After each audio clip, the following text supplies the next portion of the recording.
Hello everyone. We'll start with next body system, that is skeletal system. When we talk about skeletal system, it is a bit different from other body systems.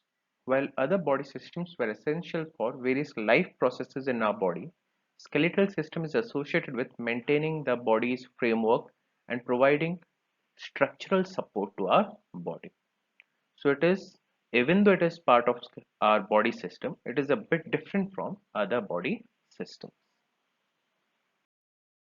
Okay, let's have a look around for what is the importance or function of skeletal system. Skeletal system is the body system that provides framework to support the organs and tissues of the body. Uh, Take an example of skull or rib cage. What these two do? They provide framework and support to the internal organs. They help protect them. They provide security to them, as well as they provide a place where these organs can exist. So skeletal system provides framework for our body organs. Thereafter, it protects our internal organs. Again, rib cage and skull. It protects these internal organs. Next, it also provides mechanical support for movement and locomotion. Again, example के तौर पे हम ले सकते हैं हमारे हाथ और पैर के जो बोन्स है, इनकी वजह से क्या हो रहा है, लोकोमोशन में, चीज़ों को मूव करने में, हमारी बॉडी को मूव करने में, पोस्चर मेंटेन करने में ये हेल्प कर रहा है। लेकिन अगर बोन्स होती ही नहीं, हमारी बॉडी पूरी फ्लेक्सिबल बन जाती, हम चल फिर नहीं पाते, चीज़ों को उठा नहीं पाते, पकड़ नहीं पाते, तो ये सारी इश्यूज आ जाती हैं। दिस स्केलेटल सिस्टम की वजह से क्या फायदा हो रहा है हमें? It provides framework, protects our internal organs as well as provides mechanical support. ठीक। नेक्स्ट आते हैं टाइप्स ऑफ स्केलेटल सिस्टम। जब हम टाइप्स ऑफ स्केलेटल सिस्टम की बात करते हैं, there are two types of skeletal system, exoskeleton and endoskeleton. अभी जो डिफरेंस है ये किस बेसिस पे है? स्केलेटन कहाँ मौजूद है। अगर स्केलेटन बॉडी के बाहर मौजूद है then we use the term exoskeleton, और अगर स्केलेटन बॉडी के अंदर है तो हम कहते हैं एंडोस्केलेटन। ठीक, एक एक करके डील करेंगे। फर्स्ट वन इज एक्सोस्केलेटन, देखते हैं इसके बारे में। An exoskeleton is an external hard encasement on the surface of an organism. That means कहाँ मौजूद है? ये बॉडी के सरफेस पे, बॉडी के बाहर मौजूद है। किस चीज से बना है? It is made up of chitin and calcium carbonate. जैसे यहाँ पे एग्जांपल्स आपको दिख जाएगा, शेल ऑफ ए क्रैब, जैसे ये यहाँ पे केंकड़ा जिसे हम कहते हैं, शेल ऑफ अ क्रैब, या फिर insects are organisms with exoskeleton. जैसे यहाँ पे डायग्राम में आपको दिख जाएगा, यहाँ पे जो पिक्चर है उस पे दिख जाएगा, ये ईयरविग है, बीटल है, स्पाइडर है, श्रिम्प है। इनके बॉडी के बाहर एक एक्सोस्केलेटन मौजूद है जो कि काइटिन से बना हुआ है। सिमिलरली स्नेल हो गया, मॉलस्क जिसे सीपी भी हम कहते हैं, इनके बॉडी के बाहर कैल्शियम कार्बोनेट की एक्सोस्केलेटन मौजूद है। तो एक्सोस्केलेटन क्या है? Any skeletal structure that is present outside the body is known as exoskeleton. exoskeleton को हम 3 मार्कर के हिसाब से प्रिपेयर करेंगे, प्लस इसके जो एग्जांपल्स हैं, साथ ही साथ किस चीज से बना हुआ है, ये हमारे लिए प्री के हिसाब से इंपॉर्टेंट रहेगा। नेक्स्ट आते हैं एंडोस्केलेटन पे। जब हम बात करते हैं एंडोस्केलेटन की, endo over here means inside और within, that means endoskeleton वो स्केलेटन है जो हमारी बॉडी के अंदर मौजूद है। देखते हैं इसके बारे में। An endoskeleton consists of hard mineralized structures located within the soft tissue of an organism. ये बात कर रहा है हमारे बोन्स की। जो एंडोस्केलेटन है बोन से बना हुआ है, जो कि हार्ड है, मिनरलाइज्ड स्ट्रक्चर, क्योंकि उसमें कैल्शियम फास्फोरस भी है। और ये कहाँ मौजूद है? हमारे बॉडी के अंदर। और इसके चारों तरफ क्या मौजूद है? सॉफ्ट टिश्यूज, जैसे कि मसल्स, स्किन, ये सारी चीजें मौजूद है। किस में पाया जाएगा? ह्यूमन, लायन, एनिमल्स, बर्ड्स, इन सब में पाया जा सकता है। Next, endoskeleton provide support for the body, ये हमारी बॉडी को सपोर्ट प्रोवाइड करता है। प्रोटेक्ट्स इंटरनल ऑर्गन्स, जैसे कि रिब केज हो गया, ब्रेन प्रोटेक्ट करने के लिए स्कल हो गया। अलाउज फॉर मूवमेंट, हाथ पैर के जो बोन्स हैं, through contraction of muscles, muscles contract होती है तभी हमारे हाथ पैर वगैरह मूव कर पा रहे हैं, that are attached to the skeleton. So endoskeleton provide support, protects our internal organ, और मूवमेंट वगैरह में ये हेल्प करता है। फिर जब हम एंडोस्केलेटन के कंपोनेंट्स की बात करते हैं, यहाँ पे दो मेजर कंपोनेंट्स हैं, बोन एंड कार्टिलेज। ऑलरेडी हमने इनके बारे में पढ़ रखा है, कहाँ पे? जब हम टिश्यूज कर रहे थे, कनेक्टिव टिश्यू में कुछ हमने पढ़ा था, स्ट्रक्चरल कनेक्टिव टिश्यू, तो हमने यहाँ वहाँ पे इन सारी चीज़ों को पढ़ रखा है। लेकिन फिर भी एक रिव्यू हो जाएगा, रिकॉल कर लेंगे। What is bone? It is a solid hard connective tissue which is composed of fibre and matrix. Thicker and longer bones, जैसे हमारे हाथ पैर के बोन्स हैं, दे हैव हॉलो कैविटी। और इस हॉलो कैविटी को हम क्या कहते हैं? Marrow cavity. ये हमारे लिए प्री क्वेश्चन बन गया। जो हमारे हाथ पैर के जो बोन्स है उसके अंदर हॉलो होती है, खोखला होता है, और इसके इस कैविटी को हम क्या कहते हैं? मैरो कैविटी कहते हैं। मैरो कैविटी क्यों कही जाती है? क्योंकि इसके अंदर बोन मैरो मौजूद है। तो हम इसको याद रखेंगे, are long and hollow bones have bone marrow within it, और इस कैविटी को हम कहते हैं bone marrow, sorry marrow cavity. Next आता है कार्टिलेज। कार्टिलेज का वैसे ऑल्टरनेट नेम क्या था? सॉफ्ट बोन, या फिर इसे फ्लेक्सिबल बोन भी कहते हैं। It is formed by semi-solid, transparent and elastic substance, basically a matrix of glycoprotein। तो कार्टिलेज किससे बना है? ग्लाइकोप्रोटीन से बना है। एग्जाम्पल देख लेते हैं कहाँ कहाँ पे कार्टिलेज मौजूद है। Pinna, that is external ear, nose के टिप पोर्शन में मौजूद है, एपिग्लॉटिस में मौजूद है, जो ट्रैकिया जो विंड पाइप है उसके रिंग्स में भी ये मौजूद है। अगेन इन दोनों को हम 3 मार्कर के हिसाब से प्रिपेयर करेंगे, और कार्टिलेज के जो कंपोजिशन किस चीज से बना है? ग्लाइकोप्रोटीन। और इसके जो एग्जांपल्स हैं उसे हम प्री के लिए प्रिपेयर करेंगे। नेक्स्ट नेक्स्ट अब हम बात करेंगे ह्यूमन स्केलेटल सिस्टम की। जब हम बात करते हैं ह्यूमन स्केलेटल सिस्टम की, human skeletal system is endoskeletal system. It is present within our body, ये हमारी बॉडी के अंदर मौजूद है। It consists of 206 bones supported and supplemented by ligament, tendon, muscles and cartilage. वैसे सबको पता ही है हमारी बॉडी के अंदर 206 हड्डियां हैं, लेकिन ये एडल्ट्स में होता है। जो इन्फेंट न्यूबॉर्न बेबी होते हैं उनके बॉडी में 270 से लेके 300 के आसपास भी बोन्स हो सकती है। जैसे जैसे हमारी उम्र बढ़ती है ये बोन्स आपस में जुड़ जाते हैं, और इनकी तादाद कम होते होते 206 तक आ जाती है। ठीक, तो इस चीज को हम याद रखेंगे। एडल्ट हैव 206 बोन्स, जबकि जो न्यूबॉर्न बेबी होते हैं उनके बॉडी में 270 से लेके 300 के आसपास बोन्स हो सकती है। नंबर वेरी करता है individual to individual, baby to baby vary करेगा। साथ ही साथ जैसे जैसे हमारी उम्र बढ़ेगी ये धीरे धीरे कम हो जाएगा। और इन 206 हड्डियों को कौन कौन से स्ट्रक्चर्स हेल्प करते हैं? लिगामेंट, जो कि बोन को बोन से कनेक्ट करने में हेल्प करता है। टेंडन, जो कि बोन को मसल से कनेक्ट करने में हेल्प करता है। मसल्स, क्योंकि मसल्स की वजह से ही हमारे बोन्स मूव कर पाते हैं। Of course cartilage, that is soft bone. और जो 206 हड्डियां हैं वो आपस में इंटरकनेक्टेड हैं, किस वजह से? Because of joints. Bones are connected to each other at joints. अब देखते हैं जॉइंट्स। जॉइंट हमारे लिए 3 मार्कर के हिसाब से इंपॉर्टेंट रहेगा। Joint is the point where two or more bones meet, जहां पे दो या फिर उससे ज्यादा बोन म्यूचुअली आके मीट करते हैं, पेयर अप होते हैं, उस स्पेसिफिक एरिया को हम कहते हैं joint. Joints allow different degree of movement. हमारे एल्बो का एग्जांपल ले लेते हैं। एल्बो में जॉइंट है तभी तो हम हाथ को आराम से मूव कर पा रहे हैं, फोल्ड कर पा रहे हैं, बेंड कर पा रहे हैं। लेकिन अगर जॉइंट होता ही नहीं, हाथ को थोड़ा सा बेंड करते, हाथ टूटने के चांसेस थे। तो इस तरीके से जॉइंट हमारी मदद करता है। Next, there are many joints present in our skeleton. हमारी स्केलेटन में बहुत सारे तरह के जॉइंट्स हैं, लेकिन जो भी जॉइंट्स हैं उनके फंक्शन के हिसाब से, उनके स्ट्रक्चर के हिसाब से, मूवमेंट के हिसाब से हम इन जॉइंट्स को 3 कैटेगरीज में डिवाइड करते हैं: perfect joint, imperfect joint and fix joint. तो उनके स्ट्रक्चर के हिसाब से प्लस फंक्शन के हिसाब से कैसे मूव कर रहे हैं उस हिसाब से हम इसे जॉइंट्स को कितनी कैटेगरीज में डिवाइड करते हैं? 3 कैटेगरीज में: परफेक्ट, इम्परफेक्ट, फिक्स जॉइंट। गलती से मान लेते हैं अगर जॉइंट 5 मार्कर में आ गया तो आपको इन तीनों जॉइंट्स के बारे में लिखना पड़ेगा, परफेक्ट, इम्परफेक्ट और फिक्स जॉइंट, प्लस इनके एक एक एग्जाम्पल्स आपको देने पड़ सकते हैं। ठीक, आगे इनको डिटेल से पढ़ेंगे, perfect, imperfect and fix joint. Okay, तो जो पहला जॉइंट है वो है perfect joint. Perfect joint as the name suggest, ये जॉइंट्स क्या होते हैं? परफेक्ट होते हैं, मतलब एक दूसरे को एकोमोडेट करते हैं, तो इसी वजह से हम इन्हें कहते हैं परफेक्ट। देखते हैं इसके बारे में। Perfect joints are further classified according to movements they permit. कितना मूवमेंट वो परमिट करते हैं, अलाउ करते हैं, इस हिसाब से हम इन जॉइंट्स को परफेक्ट जॉइंट कहते हैं। साथ ही साथ यहाँ पे जब बोन्स एक दूसरे के नजदीक आते हैं या फिर कनेक्ट होते हैं, एक दूसरे को सपोर्ट करते हैं, अपोज नहीं करते, एक दूसरे पे परफेक्टली फिट हो जाते हैं, इसी वजह से हम इसे कहते हैं परफेक्ट जॉइंट।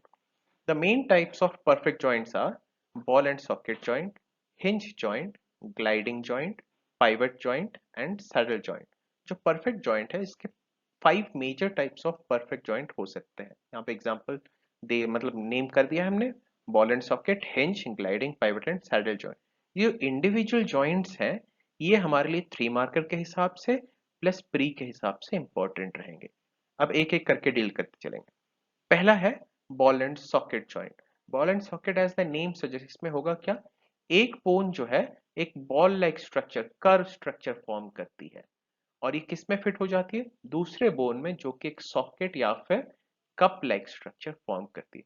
अगर इस टाइप का बोन है, जॉइंट है कहीं पे, जहां पे एक बोन क्या करती है, बॉल लाइक स्ट्रक्चर फॉर्म कर रही है और वो एक कर्व या फिर एक कर्व स्ट्रक्चर में अगर आके फिट हो जाती है, इस टाइप के जॉइंट को हम कहते हैं बॉल एंड सॉकेट जॉइंट।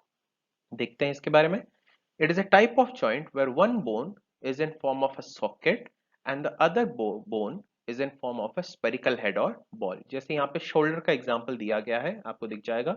ये देखिए, ये जो बोन है ये राउंडेड है, स्पेरिकल है, बॉल जैसा अपीयर हो रहा है और ये किस में आके फिट हो जाता है, एक सॉकेट में या फिर कर्व्ड एरिया में आके फिट हो गया है, कप लाइक स्ट्रक्चर में। अब इस टाइप के जॉइंट को हम क्या कहते हैं, बॉल एंड सॉकेट जॉइंट। अब इस जॉइंट की खासियत यह है, यहाँ पे रोटेशन वाले मूवमेंट्स हो सकते हैं, जैसे हम हाथ को घुमा सकते हैं। हमारे थाइज में भी ये मौजूद होता है, थाई जब हमारे कमर वाले बोन के साथ फिट होती है, वहां पे भी यही जॉइंट मौजूद है। एग्जाम्पल भी देख लेते हैं। It is present at shoulder and hip joints, hip में भी स्पेशली फेमर जॉइंट के पास। तो इसी वजह से हम रोटेशनल मूवमेंट भी शो कर सकते हैं। अगेन इसे 3 मार्कर और प्री के हिसाब से मार्क करेंगे। नेक्स्ट, परफेक्ट जॉइंट का next example, next type, hinge joint. Hinge जो टर्म आया है ये डोर हिंजेस से आया है, ये आपको डायग्राम में दिख जाएगा, this is your door hinge. Door hinge की अगर हम बात करें, इनकी खासियत क्या है, ये एक ही डायरेक्शन में खुलती हैं और बंद होती हैं और इनका जो डिग्री ऑफ मूवमेंट है, ये 90 डिग्री से लेके मैक्सिमम 180 डिग्री तक जा सकता है, उससे ज्यादा नहीं। हिंज जॉइंट की भी खासियत कुछ ऐसी ही है। It is a type of joint which allows movement in one plane, एक ही डायरेक्शन में। एग्जाम्पल क्या रहेगा, elbow joint and knee joint. Example को हम याद रखेंगे। नेक्स्ट आते हैं gliding.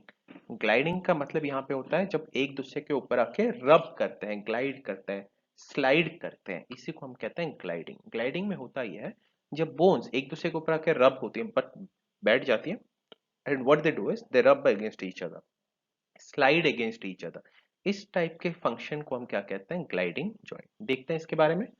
Gliding joint is a joint in which the end of one bone glides across the surface of a part of another bone। जैसे यहाँ पे डायग्राम में दिख जाएगा, ये जो बोन है ये इसके साथ ग्लाइड कर रही है, साथ ही साथ ये ऊपर वाले बोन के साथ भी क्या कर रही है, ग्लाइड कर रही है, मतलब टच में है और एक दूसरे को क्या कर रहे हैं, सपोर्ट कर रहे हैं। जब इस टाइप की जॉइंट होती है, जहां पे सारे के सारे बोन्स एक दूसरे के अगेंस्ट क्या करते हैं, ग्लाइड करते हैं, मूव करते रहते हैं, रब ऑफ करते रहते हैं, इस टाइप की जॉइंट को हम कहते हैं ग्लाइडिंग जॉइंट। कहाँ पाया जाएगा, रिस्ट में पाया जाएगा, एंकल में पाया जाएगा और स्टर्नम। वैसे स्टर्नम क्या है, चेस्ट प्लेट हमारे रिब केज के ऊपर मौजूद है, वो भी ग्लाइडिंग जॉइंट का एक एग्जांपल है। ठीक, आगे बढ़ते हैं। Next type of joint is pivot joint. अगर हम पाइवट जॉइंट की बात करें, इसकी खासियत ये है, यहाँ पे दो जो बोन्स होती हैं उसमें से एक क्या है, एक रिंग लाइक स्ट्रक्चर फॉर्म में रहती है, एक रिंग जैसे स्ट्रक्चर में फॉर्म में रहेगी, और जो दूसरी जो बोन होती है वो, जैसे यहाँ पे आपको दिख रहा है ना, बोल्ट जैसा स्ट्रक्चर, ये जैसे बोल्ट वाला स्ट्रक्चर ऐसे बोल्ट लाइक स्ट्रक्चर में होती है और ये इससे रिंग लाइक स्ट्रक्चर में आके फिट हो जाती है। इसकी वजह से यहाँ पे रोटेशनल मूवमेंट शो होनी शुरू हो जाती है। देखते हैं इसके बारे में, पाइवट जॉइंट।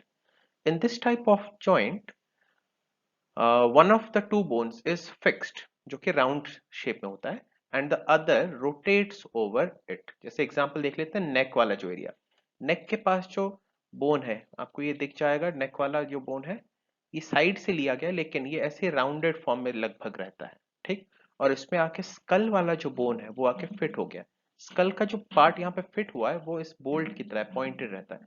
अब वो पॉइंटेड पार्ट जब इस राउंडेड पार्ट में एंटर हो जाएगा तो यहाँ पे रोटेशनल मूवमेंट शो हो सकती है। अगर ऐसा कोई जॉइंट है जहां पे रोटेशनल मूवमेंट शो हो सकती है और एक बोन फिक्सेटेड रिंग जैसी है, दूसरा आके उसमें फिट हो रहा है, रोटेशनल मूवमेंट अगर शो कर रहा है, तो हम उसे कहते हैं पाइवट जॉइंट। पूरे बॉडी में एक ही जगह पाई जाती है, that is our head joint, जो कि हेड और नेक के बीच में पाया जाता है। नेक्स्ट आते हैं सैडल जॉइंट।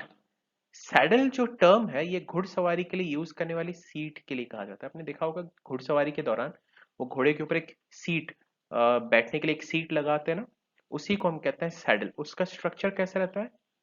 इन्वर्टेड यू जैसा स्ट्रक्चर रहता है। ठीक, अब हम इसके ऊपर बैठ जाते हैं, बस सेम थिंग। अगर कोई बोन ऐसे ही सैडल जैसी स्ट्रक्चर बनाती है और अगर दूसरी बोन उसके ऊपर आके बैठ जाती है, फिट हो जाती है, इस टाइप के जॉइंट को हम क्या कहते हैं? Saddle joint. ये ज्यादातर कहाँ देखने को मिलती है? हमारे उंगलियों में, हाथ की उंगलियों में देखने को मिल जाती है। देखते हैं इसके बारे में। In this type of joint one of the bone forms a saddle while the other bone fits onto it। उसके ऊपर आके बैठ जाता है। डायग्राम में देखिएगा, यहाँ पे ये बोन क्या फॉर्म कर रही है? एक सैडल फॉर्म कर रही है और इसके ऊपर दूसरी बोन आके क्या हो गई है? फिट हो गई है। सेम थिंग यहाँ पे भी ऐसा ही कुछ हुआ है। यहाँ पे एक सैडल बना हुआ है और इसके ऊपर दूसरी बोन आके क्या हो गई है? फिट हो गई। तो इस टाइप के जॉइंट को हम कहते हैं सैडल जॉइंट। पूरी बॉडी में कहाँ पाया जाएगा? हमारे हाथ पैर की उंगलियों में ये पाया जाएगा। ठीक, so it is founded our fingers, hand के भी फिंगर्स है, लेग के फिंगर्स या फिर जो टो बोन्स है वहां पे पाया जाएगा। Next, okay, so we were done with your perfect joints. अब हम आ जाते हैं इम्परफेक्ट जॉइंट की तरफ। जब हम इम्परफेक्ट जॉइंट की बात करते हैं, इम्परफेक्ट जॉइंट की खासियत क्या है? यहाँ पे ये परफेक्ट जॉइंट की जस्ट ऑपोजिट होता है। परफेक्ट जॉइंट में क्या होता है? जो दो बोन्स आती हैं या फिर दो या फिर उससे ज्यादा बोन्स आते हैं, वो एक दूसरे में परफेक्टली फिट हो जाते हैं, घुल मिल जाते हैं। लेकिन इम्परफेक्ट में होता ही है कि बोन्स आपस में फिट नहीं होती, मिसफिट की तरह रहती है। नजदीक आती तो है लेकिन इनके बीच में कोई कनेक्शन हो नहीं पाता है। जरूरत पड़ने पे ये एक दूसरे से अलग भी हो सकते हैं। इस टाइप के जॉइंट को हम कहते हैं इम्परफेक्ट जॉइंट। देखते हैं इसके बारे में। These joints can be with or without joint cavities। जैसे बॉल एंड सॉकेट जॉइंट में कैविटी था और उसमें आपस में एक दूसरे में फिट हो रहे थे, यहाँ पे हो भी सकता है, नहीं भी हो सकता है। साथ ही साथ यहाँ पे मूवमेंट भी दिख जाएगा। जैसे बॉल एंड सॉकेट में क्या दोनों बोन्स अलग हो रही थी क्या? नहीं, लेकिन यहाँ पे दोनों बोन्स अलग हो सकती है। नेक्स्ट आते हैं, these joints are also called as cartilaginous joints क्योंकि इनके बीच में कार्टिलेज हो सकता है, या फिर इसे स्लाइटली मूवेबल जॉइंट भी कहते हैं क्योंकि दोनों जॉइंट्स एक दूसरे से अलग थलग भी जा सकते हैं। देखते हैं इसका एग्जांपल। ये आपको दिख जाएगा, ये हिप बोन है, कमर का जो बोन है दोनों साइड पे, ये हिप बोन है जिसे हम पेल्विक बोन भी कहते हैं। ठीक, इन दोनों बोन्स को देखिएगा, यहाँ पे ये बीच में क्या हुआ है? कनेक्ट हुआ है, लेकिन जरूरत पड़ने पे ये एक दूसरे से ऐसे अलग भी हो सकते हैं। देखिए परफेक्टली फिट नहीं हुआ है, एक दूसरे से अलग हो पा रहे हैं। एंड इस टाइप के जॉइंट को हम क्या कहते हैं? Imperfect joint. एग्जाम्पल क्या रहेगा? Pubic symphysis at pelvic area. ये जो एरिया है, इसी एरिया को हम क्या कहते हैं? पेल्विक सिम्फेसिस, ये जो एरिया है, और यहीं पे पाया जाता है इम्परफेक्ट जॉइंट। ठीक, इम्परफेक्ट जॉइंट का एग्जाम्पल हम प्री के लिए मार्क करके रखेंगे, प्लस इसके जो ऑल्टरनेट नेम्स है उसे भी हम प्री के लिए याद रखेंगे। नेक्स्ट आता है फिक्स जॉइंट। फिक्स जॉइंट का मतलब क्या है? यहाँ पे जो बोन्स है एक ही जगह पे फिक्स हो गए, ना कोई मूवमेंट होगा ना लोकोमोशन, कुछ भी नहीं, पूरे बोन्स आपस में टाइटली पैक हो गए। इस टाइप के जॉइंट को हम कहते हैं फिक्स जॉइंट। देखते हैं, these are without ligaments, joints और cavity and no movement is possible. कारण क्या है? ये बगल वाले एग्जाम्पल डायग्राम में दिख जाएगा आपको। Example is your joints of skull. यहाँ पे देखिएगा, ये जो बोन्स है ये जिगजैग शेप में बने रहते हैं। अब जिगजैग शेप में बने होने की वजह से क्या है? आपस में टाइटली क्या हो गए? फिक्स हो गए। फिक्स हो जाने की वजह से ये हिल ही नहीं सकते, और इस टाइप के जॉइंट को हम कहते हैं फिक्स जॉइंट। क्योंकि अगर ये हिलेंगे तो फिर ब्रेन, जो अंदर ब्रेन है वो डैमेज हो सकती है, वो दब सकती है। तो इसको अवॉइड करने के लिए कंप्लीटली फिक्सेटेड हो गई है। फिक्स जॉइंट की खासियत ही यही है, अपने अंदर की चीजों को प्रोटेक्ट करके रखना। तो इस वजह से ये बोन सारे फिक्सेटेड हो गए। क्या पता मूव करते करते ब्रेन डैमेज हो जाए, तो इसको अवॉइड करने के लिए सारी बोन्स एक दूसरे में फिक्स हो गई। पूरी बॉडी में कहाँ पाई जाएगी? It is found in our skull itself. ठीक, so with this we are done with your various types of joints, perfect, imperfect and fixed joint। आगे बढ़ते हैं। Next, skeletal diseases। skeletal system related disease, again ये सारी diseases हमारे लिए 3 marker plus pre के लिए इंडिविजुअली इंपॉर्टेंट हो सकती हैं। एक एक करके डील करेंगे। सो जो पहली डिजीज है वो है ऑस्टियोपोरोसिस। वैसे इसको हमने एंडोक्राइन सिस्टम में पढ़ा था। What is osteoporosis? जब हमारी हड्डियां कमजोर हो जाती हैं जिसकी वजह से वो फ्रैक्चर हो सकती हैं, टूट हो सकती है, उसी कंडीशन को हम कहते हैं ऑस्टियोपोरोसिस। देखते बार इसके बारे में। It is a disease in which bones become weak and are more likely to break। और इसका कोई सिम्टम भी नहीं है। जब टूट जाएगा, फ्रैक्चर हो जाए, तब हमें पता चलेगा अच्छा हमारी हड्डियां कमजोर हो गई, और इस कंडीशन को हम कहते हैं ऑस्टियोपोरोसिस। नेक्स्ट हम आते हैं पैजेट्स डिजीज। जब हम पैजेट्स डिजीज की बात करते हैं, इसका खासियत यह है कि हमारी जो बॉडी की बोन्स है वो सारी प्रोपोर्शनेट होती है, हाथ पैर की लंबाई सब मेजर्ड रहती है, फिक्सेटेड रहती है। लेकिन कभी कभार एक आध बोन लंबी हो जाती है, एक हाथ लंबा हो जाएगा, एक पैर लंबा हो जाएगा, बॉडी का कोई पार्ट लंबा हो जाता है, बॉडी का कोई बोन स्पेसिफिक लंबा हो जाता है। तो ऐसे कंडीशन में हम उसे जो डिजीज है उसे हम क्या कहते हैं, पैजेट्स डिजीज। देखते हैं इसके बारे में। It is a disorder that causes bones to grow too large and are weak in nature, और इसी कंडीशन को हम कहते हैं पैजेट्स डिजीज। नेक्स्ट देखते हैं स्प्रेन एंड स्ट्रेन। नॉर्मली हम सुनते हैं अरे मसल स्प्रेन हो गया, मसल स्ट्रेन हो गया। तो ये स्प्रेन स्ट्रेन है क्या, देखते हैं इसके बारे में। इंडिविजुअली 3 मार्कर्स हैं, स्प्रेन 3 मार्कर है, स्ट्रेन भी 3 मार्कर है, प्लस ये कहाँ होते हैं ये हमारे लिए प्री क्वेश्चन बन सकता है। देखते हैं इसके बारे में। Sprain is an injury to a ligament, और लिगामेंट क्या है, ये वो टिश्यू है जो बोन से बोन को कनेक्ट करती है, और अगर वहां पे कोई लिगामेंट में डैमेज हुआ है तो हम उसे कहते हैं स्प्रेन। ठीक, तो अगर लिगामेंट में डैमेज हुआ है तो हम उसे कहेंगे स्प्रेन। तो फिर स्ट्रेन क्या है, strain is an injury to the muscle और टेंडन, और टेंडन क्या करती है, मसल को बोन के साथ कनेक्ट करती है। अगर मसल में कोई इश्यू है या फिर मसल और बोन के बीच में जो टेंडन मौजूद है, अगर उससे कोई इशू है तो उस कंडीशन को हम कहते हैं स्ट्रेन। तो स्प्रेन एंड स्ट्रेन को 3 मार्कर के तौर पे प्रिपेयर करेंगे, प्लस इसके एग्जांपल को और कहाँ पे हो रहा है इसे हम प्री के लिए भी प्रिपेयर करेंगे। फिर लास्ट में आती है स्पॉन्डिलाइटिस। स्पॉन्डिलाइटिस ये बीमारी धीरे धीरे आज की तारीख में इसकी तादाद बढ़ रही है, तो इस वजह से ये एक इंपॉर्टेंट भी बनती जा रही है। देखते हैं इसके बारे में। It is one of the most common causes of back and neck pain. It is essentially the result of inflammation of vertebral joints. जो हमारी बैक बोन है, वहाँ के जो बोन्स है अगर वो इन्फ्लेट हो जाती है, इन्फ्लेम हो जाती है, सूजन आ जाती है, साथ ही साथ वो जॉइंट्स अगर आपस में जुड़ जाते हैं, तो इसकी वजह से जो बैक एक और नेक एक पेन शुरू हो जाता है, उस कंडीशन को हम कहते हैं स्पॉन्डिलाइटिस। करेंटली स्पॉन्डिलाइटिस का कोई ट्रीटमेंट नहीं है आज ही तक, बस एक ही ट्रीटमेंट आप प्रोवाइड कर सकते हो, फिजियोथेरेपी, जिससे रिलीफ मिलता है। अगेन परमानेंट क्योर नहीं है। तो थोड़ा सा अपने बैक एक और नेक एक पे ध्यान दीजिएगा, क्योंकि आगे चल के हो सकता है स्पॉन्डिलाइटिस में कन्वर्ट हो जाए। सो बी केयरफुल अबाउट इट। ठीक, on this note will wind up today's lecture on skeletal system. Have a good day. Take care.